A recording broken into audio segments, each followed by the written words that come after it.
katawan na aming Ama. Ikaw ang aming tanging Elohim, ang karapat dapat sambahin. Tingin mo sana ang aming panalangin. Patawarin mo kami sa aming mga kasalanan. Alam po namin kami ay hindi karapat dapat na mapabilang sa katawan ng iyong anak na si Yawashel. Ngunit, dahil sa iyong mabuting kalooban, kami yung binigyan ng pag-asa na kung saan kami ay magiging bahagi ng katawan ng iyong anak na si Yawashel. Pinupuri ka namin, Aba Ama, at pinasasalamatan sa iyong mabuting kalooban. Maraming salamat sa iyong pagliligtas sa amin at kami binigyan mo ng pag-asa upang magkaroon ng buhay na walang hanggan at maging tunay na anak mo sa pamamagitan ng pagsampalataya at pagsunod sa iyong mga utos. Nasasalamatan ka namin, Aba Ama, sa iyong pag-ibig. Ikaw ay dakila, karapat dapat ng papurihan. Ikaw ang tanging Elohim na dapat sambahin. Naway gabayan mo ang bawat isa sa amin. Naway pagalingin mo ang bawat isa sa amin sa mga sakit na aming nararanasan. Pagalingin mo kami sa aming karamdaman. At gabayan mo ang bawat isa sa amin. Naway bigyan mo kami ng iyong espiritu na gagabay sa amin. Naway manahan ka sa amin at maghari ang iyong salita sa puso namin. Maraming salamat. Para sa iyo ang kapurihan at karapat-dapat ka rin sambahin magpakailanman. Ayon sa John 6:53 to 58, sinabi ni Yawashel, malibang kainin ninyo ang laman ng anak ng tao at inumin ang kanyang dugo, hindi kayo magkakaroon ng buhay. Ang kumakain ng aking laman at umiinom ng aking dugo ay may buhay na walang hanggan, at muli ko siyang bubuhay sa huling araw. Sapagkat ang aking laman ay tunay na pagkain at ang aking dugo ay tunay na inumin. Ang kumakain ng aking laman at uminom ng aking dugo ay nananatili sa akin at ako naman sa kanya. Sinugo ako ng buhay na Ama at ako ay nabubuhay dahil sa kanya. Gayun din naman, ang sino mang kumakain sa akin ay mabubuhay dahil sa akin. Hindi ito katulad ng tinapay na kinain ng inyong mga ninuno sa ilang. Namatay sila kahit kumain niyon. Ang tinapay na ito ay naiiba, sapagkat ang kumakain ng tinapay na ito ay mabubuhay magpakailanman. Yan ang nasa verse ng John 6:53 to 58. Gawin na natin ang tipan na inuutos sa atin ng kanyang anak na si Yawashel.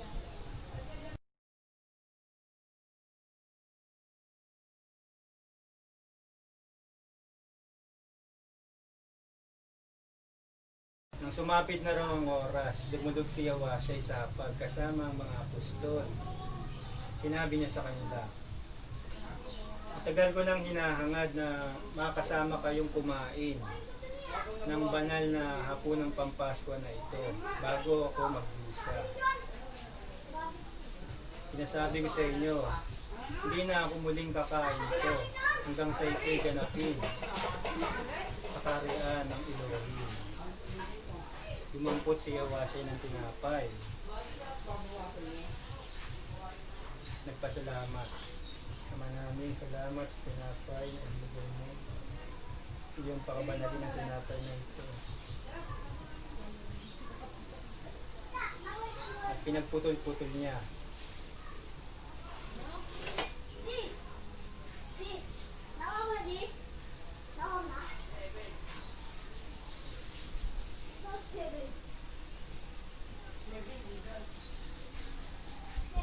niyo ang tinapay na ito. Ito ang aking katawan.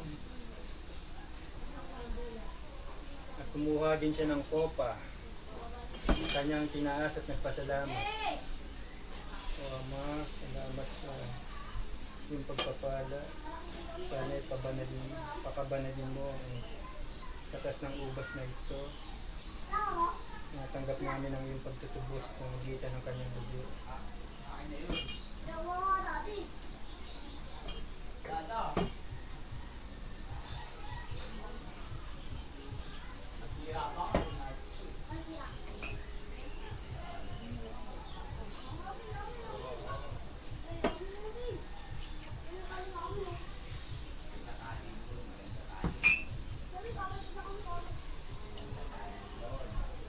Kuha kayo.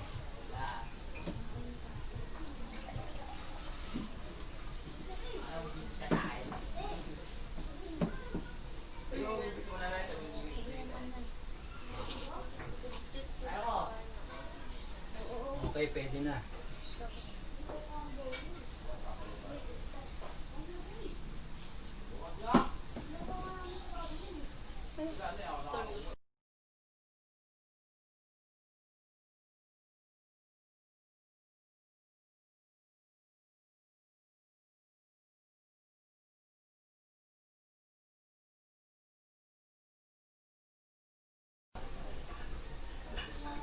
Dapat may tugtog eh, habang kumakain.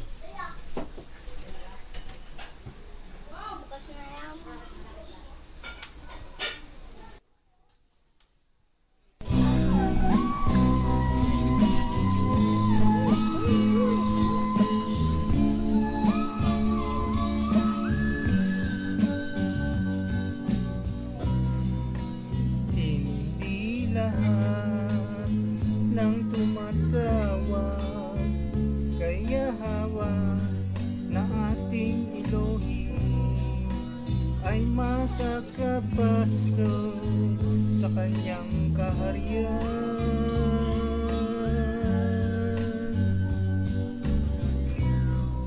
Kundi ang taong sumusunod sa kalooban ng ating Ama. Maraming magsasabi sa akin, iba't sa iyong pangalan.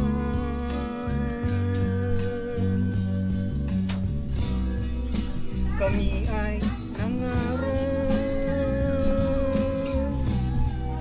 gumawa ng mga himala.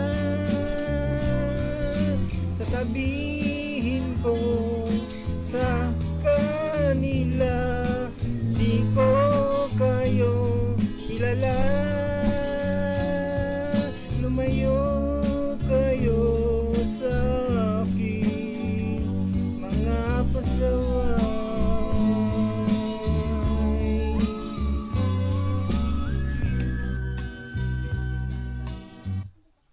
Ang araw na ito ay banal.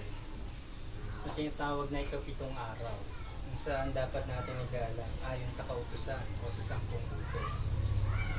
At ayon na rin sa Isaiah 58:13, sinabi ni Yahweh, inyo ngang igagalang ang araw ng pamamahinga.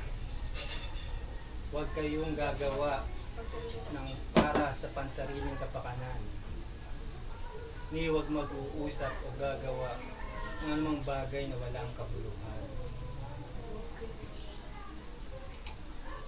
At huwag rin tayo maglalakbay sa araw na ito.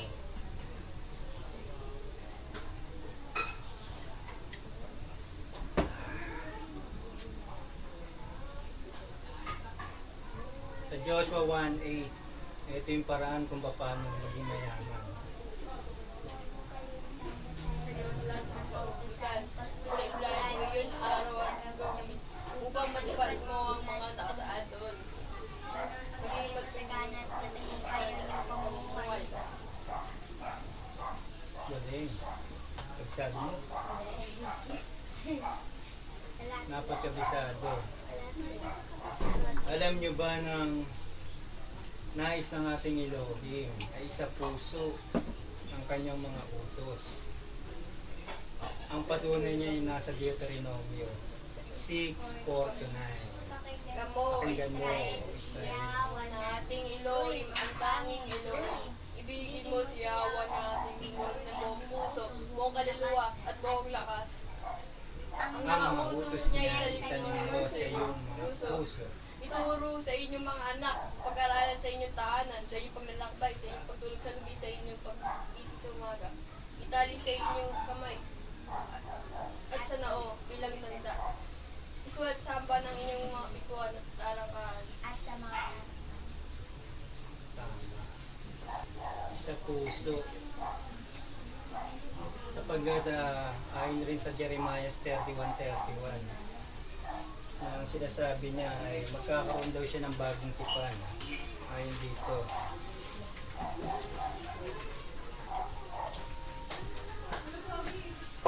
Sinabi ni Yahweh, darating ang panahon na gagawa ako ng bagong tipan sa Israel at sa Huda. Ito ay hindi tulad ng kasunduang ginawa ko sa kanilang mga ninuno nang ilabas ko sila sa Egypto. Bagamat para akong isang asawa sa kanila, sinira nila ang kasunduang ito. Ganito ang gagawin kong kasunduan sa bayan ng Israel pagdating ng panahon. Itatanim ko sa kanilang kalooban ang aking kautusan. Isusulat ko ito sa kanilang mga puso. Ako ang kanilang magiging Elohim at sila ang aking magiging bayan.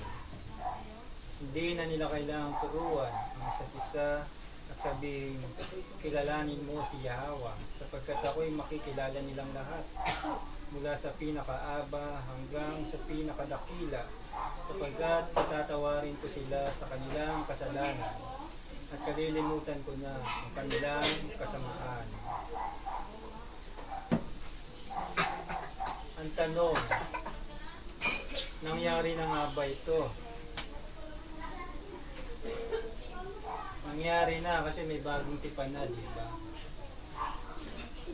Ano yung bagong tipan? Ito yung bagong tipan, yung katibayan, ang katas ng ubas. Ito raw ay ang katibayan ng kanyang tipan. At ito raw ay ang kanyang dugo na ibinubuhos para sa kapatawaran ng kanyang kasalanan.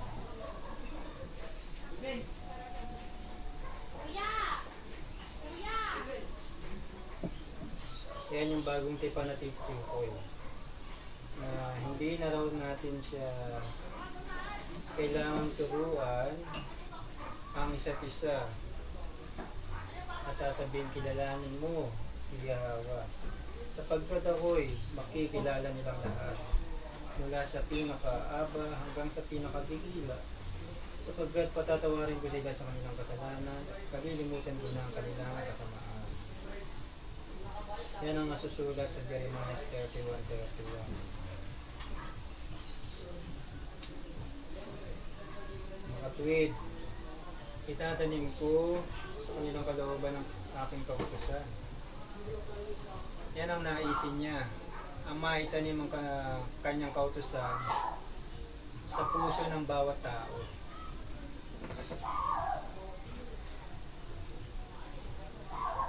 Tanong, nasa puso ba ng bawat isa sa ating ang kautusan niya? Opo. Opo.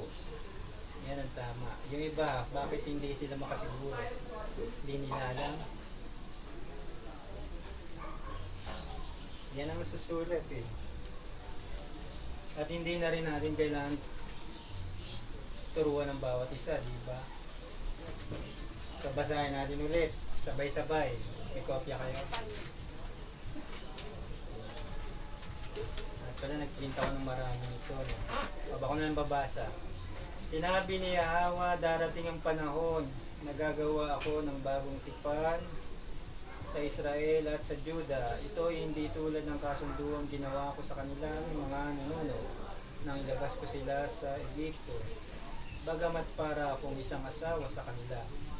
Sinira nila ang kasunduang ito. Ganito ang gagawin kong kasunduan sa bayan ng Israel pagdating ng panahon. Itatanim ko sa kanilang kalooban ang aking kautusan. isusulat ko ito sa kanilang mga puso. Ako ang kanilang magiging Elohim at sila ang aking magiging bayan.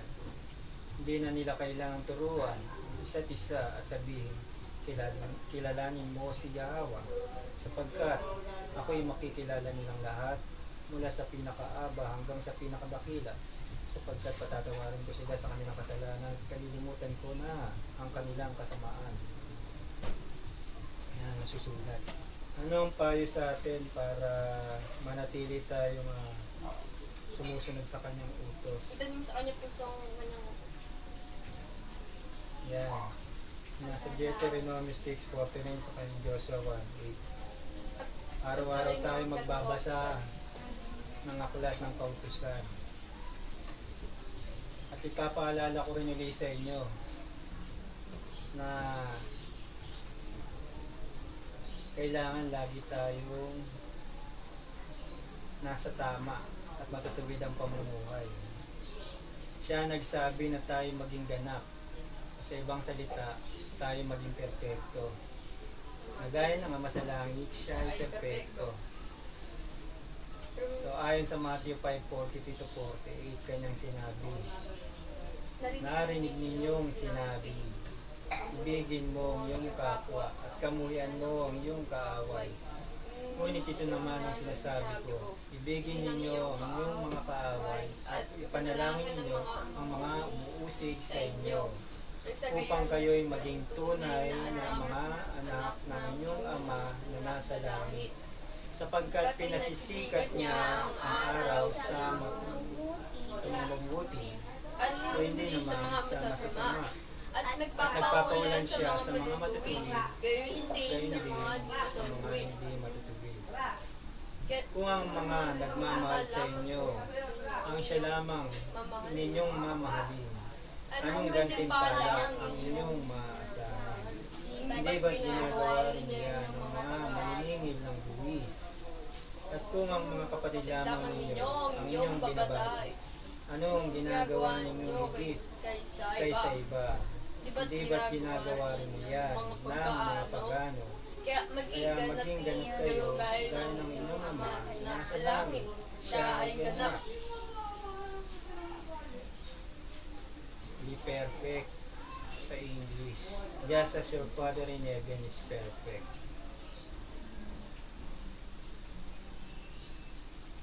Gusto niyo bang maging mayaman? Sa Biblia maraming nasusulat kung paano maging mayaman. Joshua 1:8. Oo, isa na yan. 6:4-9. No? 28. Deuteronomy 28:1-2. Then pinaalala lagi sa atin na kapag tayo mayaman na, para hindi bawiin sa atin yung pagpapala. Ayon sa Jeremiah 9:23-24. Sinabi niya, Hawa. Sinabi ni Hawa. Huwag ipagmamalaki ng matalino ang kanyang talino. Hindi nang malakas ang kanyang lakas ng talay. O nang mayaman ng kanyang kayamanan. Kung sino man gusto magmalaki, ay pagmalaki ang pagkakilala at pagkaunawa sa akin. Sapagkat ang pag-ibig ko hindi nagbabago, at ang mga gawa ko ay makatarungan at matuwid. Ito ang mga bagay na nais ko. Ako si Yahweh, nagsabi ito. Yan ang tama. Huwag magiging mayabang at huwag niyong kakalimutan na si Yahweh ang nagligtas sa atin mula sa mga tao sa Israel hanggang sa ngayon, sa mga tao ngayon. Si Yahweh ang nagligtas sa atin. Siyang napakabuti. May binigay niya ang kanyang anak para sa atin, para maging katubusan ng kasalanan ng maraming mga tao. Nagsakripisyo siya ng sarili niyang anak alang-alang sa atin. Ganyan magmahal ang ating Ama. At ang kanyang anak ay namuhay ng ayon sa kalooban ng Ama. At nais piniyawa siya ay natularan natin siya. Ito sinabi niya sa John 15. Ako nga ang tunay na wag yun. Ito muna yung nasa 11 na tayo. Sinabi ko sa inyo ang mga bagay na ito upang mapasa inyo ang kagalakan ko at nang sa gayon ay malubos ang inyong kagalakan. Ito ang aking utos. Magmahalan kayo gaya ng pagmamahal ko sa inyo. Ang pinakadakilang pag-ibig na maaaring taglayin ng sino man para sa kanyang mga kaibigan ay ang ialay ang kanyang buhay para sa kanila.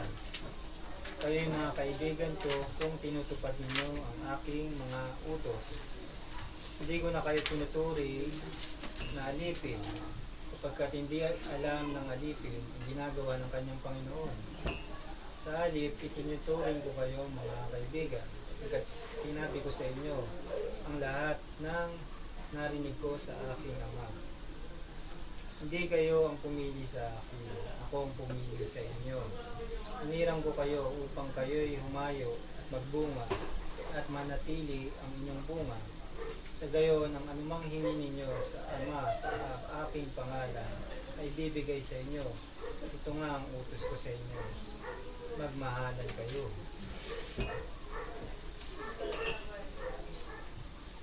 Yan ang kanyang utos. Love one another. At kung ano yung ginawa niya, hindi naman ang gagawin natin. Ang mag-alay ng kanyang buhay sa kanyang kaibigan.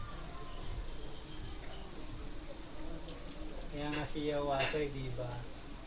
Tiniis niya ang mga paghihirap. Siya'y pinarusahan, kinampas, pinalo, binato para sa ating kasalanan ng kanyang ginawa. Kanyang inalay ang kanyang buhay para sa atin. At ang kanyang dugo na naibuhos, yan ay para sa kapatawaran ng mga kasalanan ng mga tao. Napakahalaga ng kanyang ginawa. Ito'y nasaksihan ng mga apostol at kanilang isinulat at ngayon nababasa muna natin. Napakahalaga ng mga bagay na nagawa ng ating Adonai Yawashay. At ito'y dapat natin laging inaalala. Yan ang kalooban ng Ama, alalahanin ng kanyang pagliligtas. Mula noon pa naman, yung sinabi niya ito sa kanyang mga piniling tao sa Jerusalem. At yun din naman ang kanyang utos tungkol sa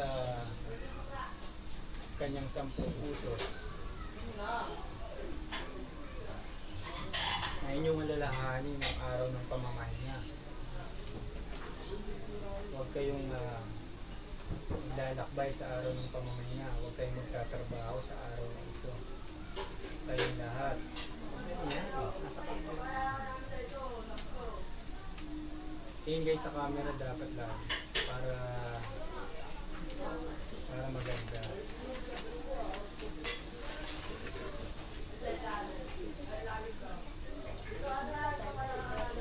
Ang kalooban ng Ama, napakarami. Bawat kalooban ng Ama, yan ang susi.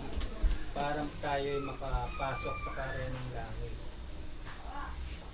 Sino sa inyo may dalang susi para makapasok sa langit? O sige, ikaw, magbigay ka ng susi. Sige. Kasama yun.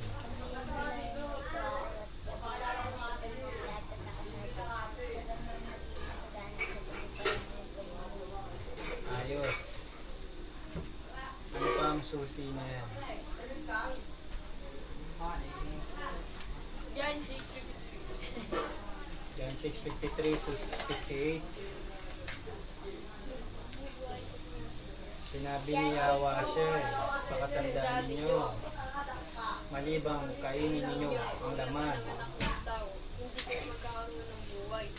Ang kumakain ng ngayon naman at uminom ng Ay may buhay ng walang walang hanggan. hanggan. At muli ko silang bubuhay sa araw ng pangungulong.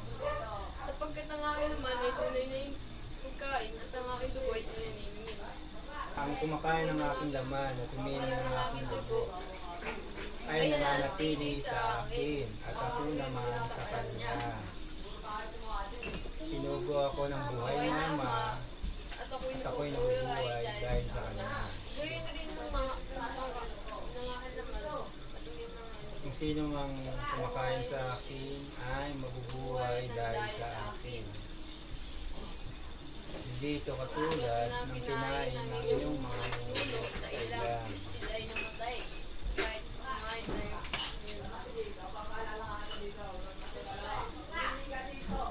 Ang kumakain ng tinapay na ito ay magkakaroon ng buhay. Buhay magpakailanman. Ang buhay pala magpakailanman.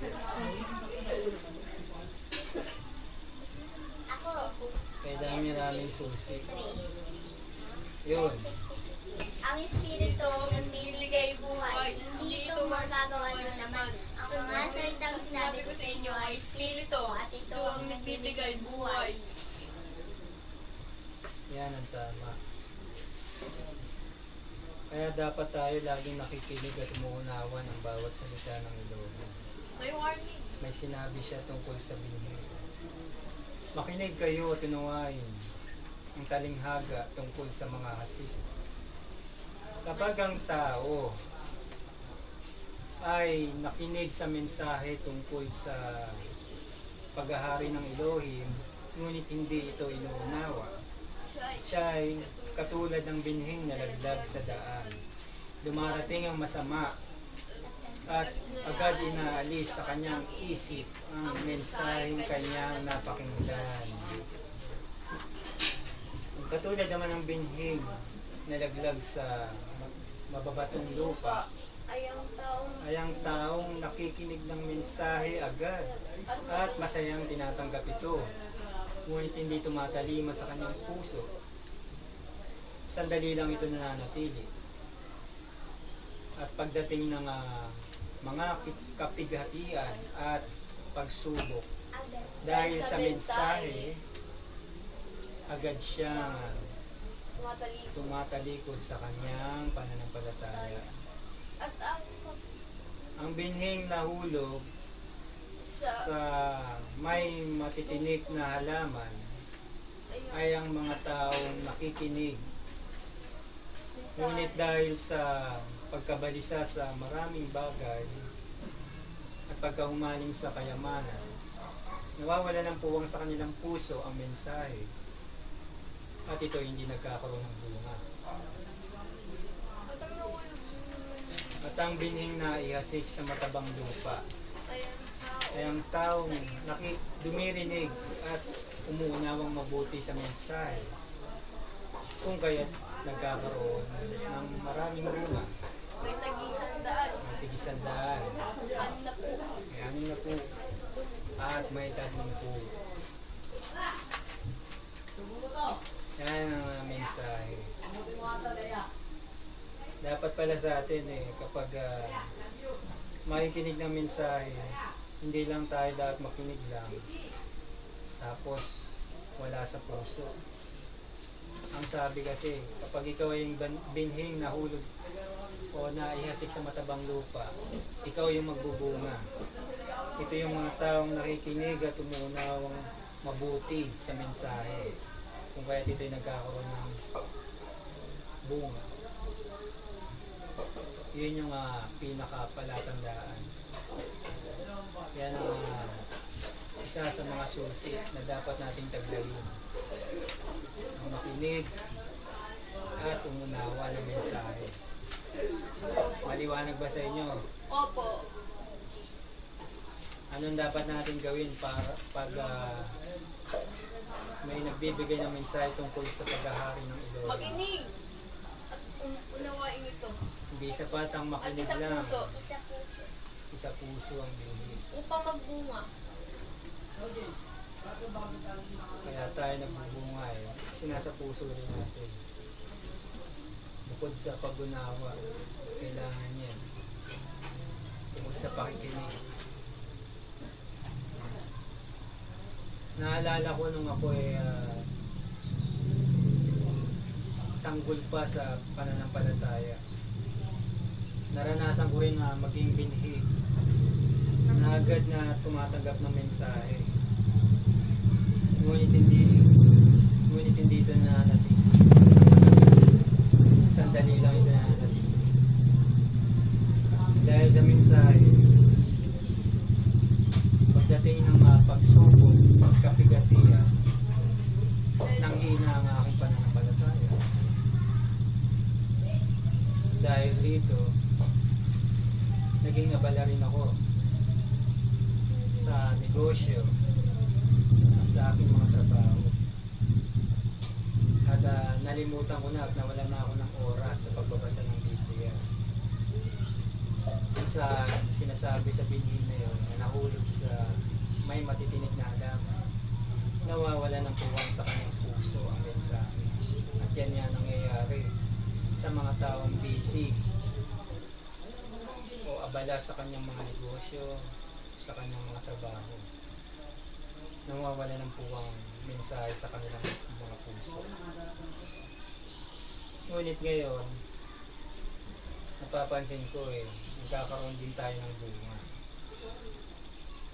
Kaya may pagpapalagay natin na tayo ay ang binhing na iasik sa matabang lupa. Kung kaya't nagkakaroon ng masaganang bunga. Dahil kasi nakinig tayo at inanawang mabuti ang mensahe tungkol sa paghahari ng Elohim. Ang naisin ng Elohim maghari sapagkat siya ay hari. Maghari sa bawat tao. Ang paraan para maghari siya sa bawat tao Ano kanyang mga utos? ay ang kanyang inutos sa Matthew 6:31-33. Sikapin niyo yung pag-ariyan. Yan ang paraan.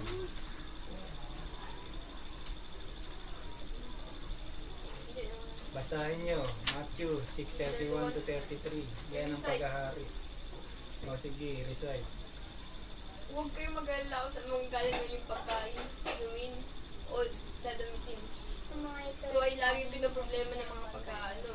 Alam mo ng inyong masarap na kailangan ng inyong mga ito. ngunit higit Higit sa sa lahat, ay sikapin ninyo ang pag-arian ng Elohim at ibibigay sa kanyang kalooban.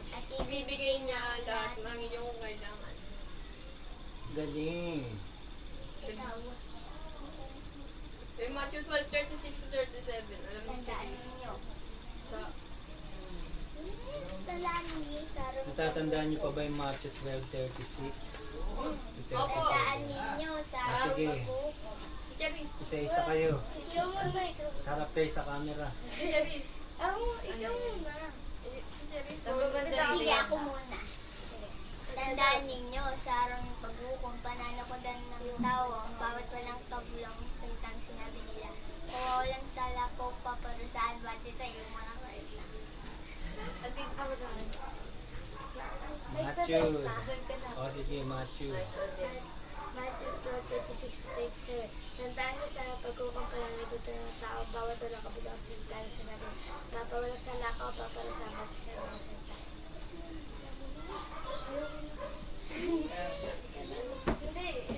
Kawikan 24. 11-12. Tulungan mo at iligtas ang hinatulang mamatay ng walang katarungan. Kapag sinabi mong wala akong pakialam sa taong iyan, ito ay hindi makakaila sa ilong na nakakahalang ng laman ng iyong puso. Alam ito ng ilong na nakatungay sa iyo, pagbabayaran niya ang tao ayon sa ginawa nito. Walang tindok. Yan ang gagawin natin. Kapag nasasaksihan natin ang taong inaapi, huwag tayong magdalawang isip. O sasabihin natin, hindi naman natin kilala ang taong yan. O wala tayong pakialam dyan. Alam ng Elohim ang nilalaman ng iyong puso. Kaya dapat natin siyang tulungan. Kasi ang ginagawa mo sa mga maliliit na tao ay ginagawa mo na rin. At sinasabi niya nga rin yan. ang inyong ginagawa sa maliliit na mga taong ito, ginagawa niyo na rin sa Kanya, na ating Elohim. 1 Corinthians 1:31. Yan ang susi.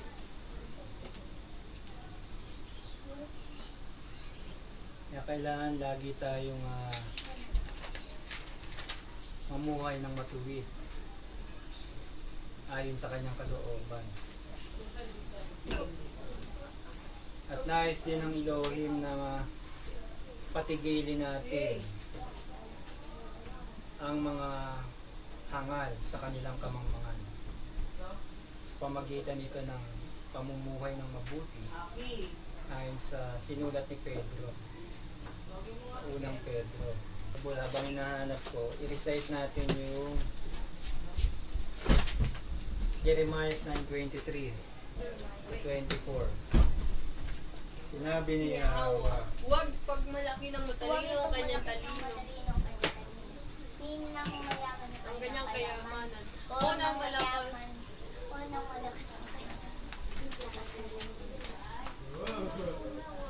Sino man nangibig ang ipagpalaki niya ang pagkalat at pagkaunawat sa akin. Sapagkat ang pag-ibig ko ay hindi nagbabago at ang magawa ko ay matuwid at makatarungan. Ito, 2:15. 1 Peter 2:15.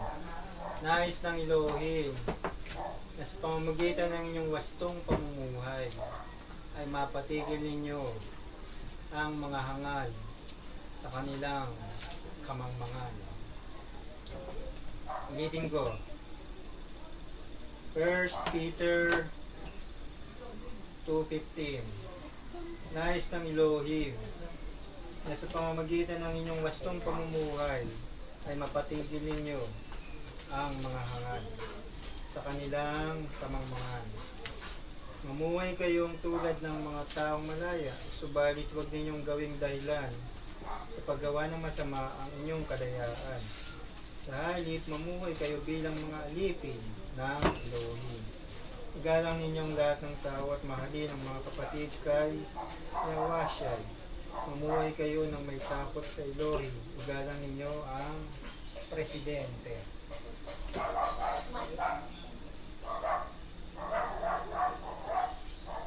Dito, sinubay, emperador.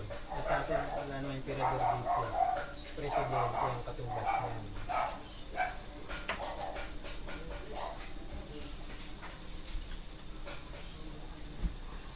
So tayo lagi nababagabag ng mga maiingay ng mga hangal na kapitbahay. Paano natin sila masusupil? umuwi. Basahin natin uli ang paraan. 1 Peter 2:15. Nais ng Elohim na sa pamamagitan ng inyong wastong pamumuhay, mapatigil ninyo ang mga hangal sa kanilang kamangmangan. Anong paraan? Yun ay sa pamamagitan ng wastong pamumuhay. Na kung meron tayong mga tao na kinagagalitan dahil sa kanilang pag-iingay, ang paraan pala din ay wastong pamumuhay. Bigyan natin siya ng aral, paalalahanan natin siya. Sabihin natin sa kanya, ang Matthew 12:36 to 37. Tandaan ninyo, sa pag-uukom, Pananagutan ng tao ang bawat panakabulang salitang sinabi nila. Huwawalang sala ko, paparusahan batay sa iyong mga salita. yun. Kung nauunawaan lang nilang salitang yan, hindi na sila mag-iingay. Kaya dapat paunawa natin. Anong ibig sabihin nito? Ang magmura, pananagutan mo yan sa araw ng pag-uukom. Ang mag-usap ng mga walang kwentang bagay, pananagutan mo rin yan sa araw ng pag-uukom. Bawat walang kwentang sinabi mo, pananagutan mo sa araw ng pag-uukom. Kaya dapat pahalagahan natin bawat salitang lumalabas sa ating bibig. Naalala ko yung sinabi niya tungkol sa nagtuturo ng mali. Sinabi niya, mas mabuti pang magtali siya sa kanyang leeg na nakatali sa mabigat na bato at magpatihulog sa dagat kesa marami siyang mailigaw ng mga tao sa kanyang pagtuturo. Ganyang kabigat ang kanyang pagmamalasakit sa mga tao. Ayaw niyang maligaw ang mga tao o mapahamak ang mga tao. Ang nais niya ay magturo tayo ng katotohanan, hindi kasinungalingan. Kaya ganun na lang kabigat ang sinasabi niya. At sinasabi niya pa, kung ang yung kanang mata ay naging sanhi ng iyong pagkakasala, mabuti pang dukutin mo ito kaysa buwang yung katawang itapon sa impyerno. Kung yung kamay ang naging sanhi ng pagkakasala, mas nakabubuti daw itong putulin kaysa kumpletong yung katawan na mapapahamak sa impyerno. Ganun kabigat ang kanyang mga aral. Gagawin niyo ba yun na magpaputo ng kamay kung magkasala kayo sa pamagitan ng kamay? Di ba hindi? Ang ibig niya sabihin dito, maging mahigpit tayo sa pagsunod sa kautusan. Huwag tayong maging katulad ng mga tao na walang kautusan. At merong mga ngaral na nagsasabi na wala na raw kautusan. Sapagkat ang luma ay naluma na at nagkaroon na ng bago. Ayon sa Jeremiah 31. Ngunit hindi ganyan ang sinabi. Matthew 5:17. Ang sinabi, di ba, Paul. nais niyang isakatuparan natin ang ilang kautusan. Ayon sa 5:17 ng Matthew. Yung ba yung sinabi mo? Sige, decide mo na. Huwag ninyong isipin na parito ako upang baliwalayin ng mga apostol at ng mga kautusan. Huwag ninyong isipin na naparito ako upang ipawalang bisa ang kautusan at aral ng mga propeta.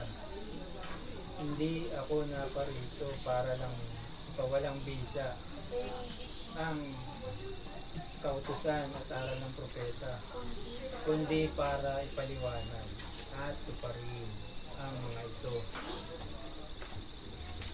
Dilin mo.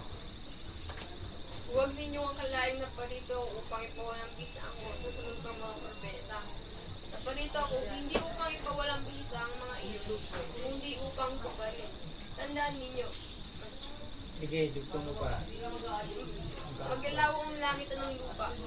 Ngunit ni isang tuldok o kudit man ng kautusan ay di mawawalan ng bisa, hanggat hindi natutupad ng lahat.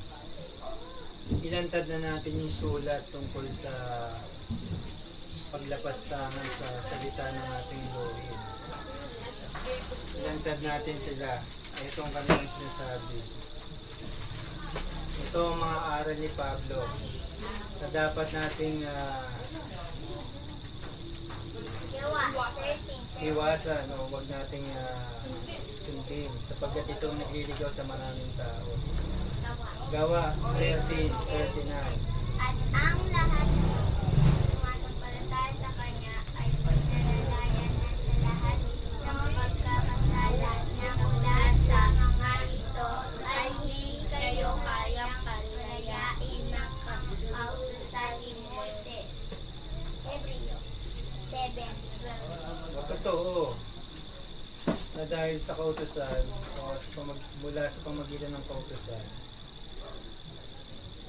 hindi tayo palalayain ng kautusan ni Moises kung hindi natin susundin yun. Dahil ang pinakaparaan para lang mapalaya tayo sa pagkakasala ay ang sumunod sa kautusan. Eh kung susuway ka, hindi. Malaya ka ba sa pagkakasala kung susuway ka sa kautusan? Kaya kailangan, kung talagang gusto mong sabihin na wala kang kasalanan, susunod ka sa kautusan at sa kautusan din ni Moises. Wala naman talagang napapalaya sa pamagitan ng pagsuway sa kautusan, kundi sa pamagitan ng pagsunod. Then, si Pablo nagsabi niya na doon sa Gawa 13:39. Ito pa sinabi ni Pablo. Hebreos 7:12. Nang baguhin ang pagkapari, kinailangan din baguhin ang kautusan. Ito bang binago ang kautusan? Hindi po. Hindi naman binago ang kautusan. Ang kaibahan lang, nung una, nakasulat sa 2 tapyas na bato. Ngunit yung bagong tipan, sinasabi, sinusulat sa ating kalooban. Ang kanyang kautusan ay susulat sa ating mga puso. Hebreo 8:13 sinabi, Nang sabihin ng Elohim ang tungkol sa bagong tipan, pinawalang bisa na niya ang una, at anumang nawawala ng bisa at naluluma ay malapit na mawala. Ito ang sinasabi, nang sabihin ng Elohim ang tungkol sa bagong tipan, pinawalang bisa na niya ang una, at anumang nawala ng bisa at naluluma ay malapit na mawala. Hindi totoo na pinawalang bisa na niya ang una. Dahil sinabi sa Matthew 5:17, hindi raw ito mawawala ng bisa ni tuldok o quitman ng kautusan ay mawawala ng bisa hanggat hindi pa natatapos ang lahat. Maling-mali ang turo na ito. At sinabi, at anuman daw nawawala ng bisa at naluluma ay malapit nang mawala. So, mahirap intindihin ang sulat na ito. Hindi pa nga nawawala ng bisa eh. Pagdating sa pangalawang sentence, at anumang nawawala ng bisa at naluluma ay malapit nang mawala. Sinasabi na hindi pa pala nawawala sa kanyang second sentence. Sinabi malapit pa lang mawala, malapit na mawala. So hindi pa nawawala yung bisa, nandun pa rin daw. Kaya napakagulo ng turo na to. Mahirap paniwalaan. Naliwanagan ba kayo doon? Hindi po. Hindi ako naniniwala. Oo, malabo kasi. Hindi nga maliwanag ang sulat na yan. Dahil dito, sa unang sentence, sinabi, nang sabihin ng Elohim ang tungkol sa bagong tipan, pinawalang bisa na niya ang una. Pinawalang bisa na ang una. Eh, nung pangalawang sentence sinabi, at namang nawala ng bisa at naluluma ay malapit na mawala. O, pagdating sa second sentence, hindi pa nawawala. At sinasabi, anumang nawawala ng bisa, ibig sabihin, hindi pa pala nawawala yung bisa. Nawawalan pa lang. Nawawalan ng bisa at naluluma ay malapit na mawala. Sabihin malapit na mawala, hindi pa nawawala.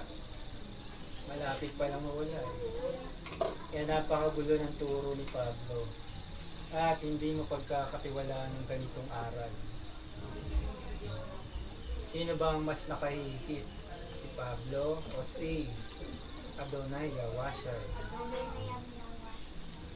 Ang Adonai katumbas niyan sa Tagalog, Panginoon. Kaya ginagamit ko yung Adonai. Ang Panginoon kasi, mula sa Greek word yan. Greek word. At ito ay may kaugnayan sa kanilang mga Diyos-Diyosan. Kaya iniiwasan ko gumamit ng kanilang salita tungkol sa mga pinalit nilang salita sa mga pangalan ng ating Elohim. Nariyan ang Jesucristo o mula sa Greek, Jesus Christos. Wala sa Biblia yan. Ang nakasulat pala doon sa pinalitan nila na Jesus Christos, ang original, Yahweh or Yahweh. Yan ang original. Ang layo. Paano nagkaroon ng Jesus Christos? Kasi yun ay galing sa kanilang mga Diyos-Diyosan. Eh yung Diyos, hindi rin yan ang nasa Biblia. Elohim yun, hindi Diyos. Ang pinagmula ng Diyos ay galing sa Greek word na Theos. Ng tunay na pinagmula nito ay Zeus. Diyos-Diyosan nila ang Zeus. At may isalin sa Latin, Diyos. Tagalog, Diyos. Kaya maling-mali na sundin natin yung kanilang translation. Nais natin maghari ang ating Elohim dito sa ating barangay. At hindi lang sa ating barangay. Sa buong Pilipinas at sa iba pang mga bansa. Buong mundo. Ha? Buong mundo, buong earth. Gusto niyo bang kumanta? Pahinga muna. Kanta, habang nagpapahinga, kanta tayo. Abiding in the Vine. Gusto niyo lyrics? May lyrics pa ba tayo dyan? Kailangan niya lyrics. Kuha ka nga lyrics para sa nanay. Para kay Charis na rin. Dalawa. I am the vine, you are the branches. He who abides in me, and I in him, he bears much fruit. For apart from me, you can do nothing. Abide in me. Hindi nakita. I in Ano you. dito? As the branch cannot bear fruit of itself unless it abides In the vine. So Neither can you unless you abide in me. Doon na sa page 1. I am the vine yung title.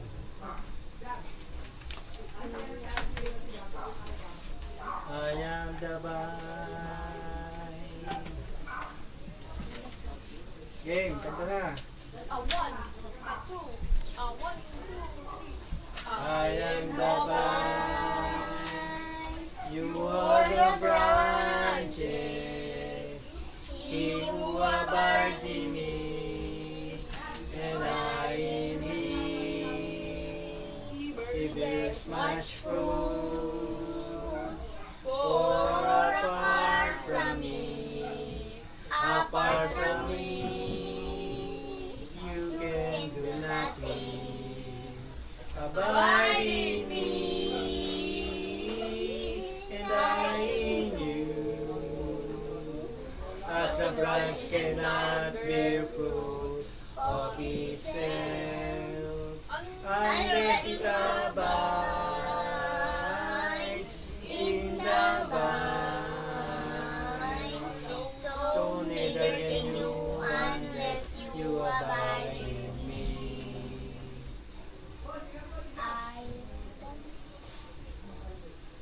Ano ang sinasabi sa kanta? O sa John 15? Si Yahweh siya yung tunay na Ako nga umbas. tunay na tayo ang mga sanga. Tama. Anong pagkaunawa niyo sa kanyang sinabi? Sumunod sa Hindi tayo magbubunga kung tayo hindi nananatili sa kanya. Pagkat sinabi niya, ang sangang hindi nananatili sa puno ay hindi nagbubunga. Gaya hindi naman kayo. Kung kayo hindi nananatili sa akin, hindi kayo magbubunga. Ano ang dapat gawin? Ano ibig sabihin ng manatili sa kanya? huwag kang kaligtaan.